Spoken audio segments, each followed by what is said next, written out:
Hey, congratulations to Oluomo Musiliu Ayinde ọmọ Akínsànyà tó ti padà emerge gẹ́gẹ́ bí national president ẹgbẹ́ Nurtw lórílẹ̀‐èdè Nàìjíríà.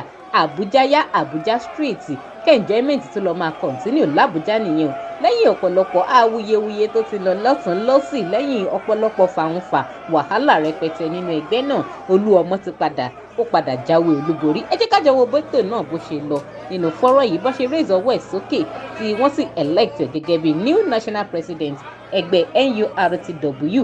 Àbújá yá enjoyment galore. Kẹ̀sì máa fi congratulations yín sí comment.